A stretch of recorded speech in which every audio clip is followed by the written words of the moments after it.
Hey you guys, it's Peter and welcome to my channel, Peter Likes Books. And I'm doing another book review today. And it is for the book, Find the Good.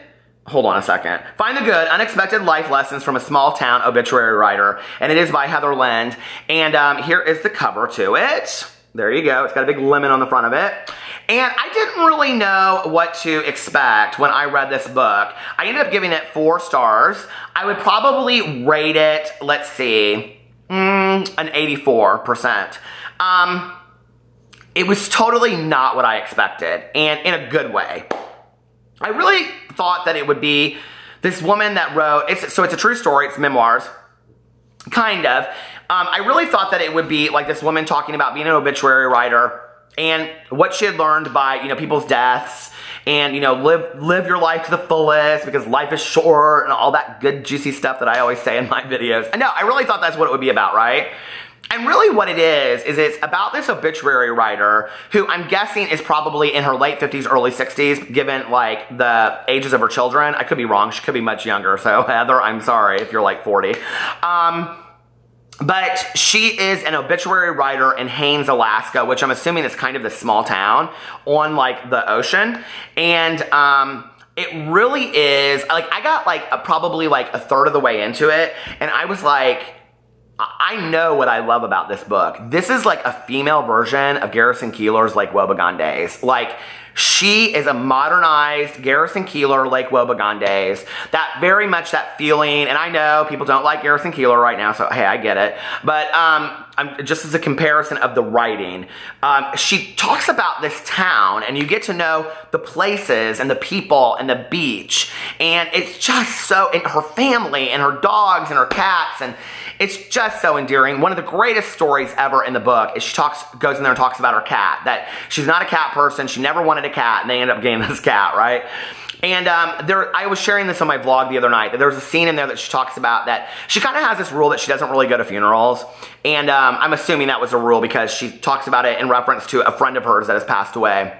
And the friend plays another part in the book, so I always do spoiler-free reviews, so I'm not going to ruin it. It's very, very short, you guys. I listened to it on Audible. The author reads it. It's 2.5 hours long. One of the things I loved about the audio version, and this is going to sound so completely corny, I know, but let me just tell you, you can hear her turning the pages as she's reading it, and it just felt so homespun to me.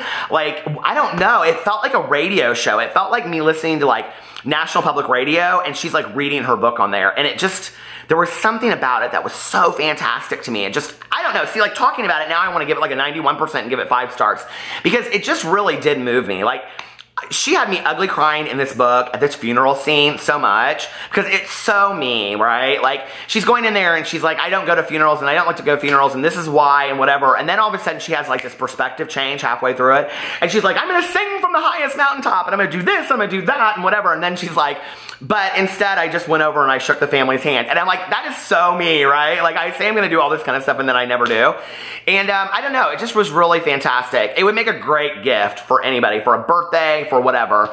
And I actually think it would make a great birthday gift, especially for like pinnacle birthdays like 30, 40, 50, 60, because it is kind of a lot about that. Like, make the most of your life.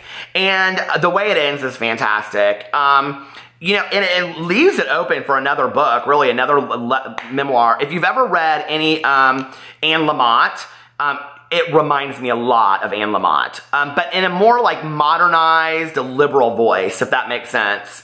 And but she doesn't get into any kind of thing, she doesn't get into any politics or anything in her book. It's nothing about that. It's just about like, a lot of it is the least amount of it is her writing the obituaries, which I thought was interesting. She starts a lot of the stories off going and talking about how she goes to these people's houses and she'll meet with like the husbands or whatever. And there's a scene in there where she goes to the parents of a child that have passed away and they're divorced and she's trying to get information from them. It's one of the most endearing stories in the book. Well, most of them are endearing, but she's just a fantastic storyteller, and it's interesting because like listening to her, I was like thinking to myself, she should have her own radio show. Like, I would love to hear her as a podcast or as a radio show because she's a fantastic storyteller. So, Find the Good. I keep on forgetting the title of this book, Find the Good or Finding the Good, but Find the Good, Heather Lind. I will link it below. You guys can go check it out. And it is fantastic. It's like 2.5 hours on Audible, so it's a real easy listen.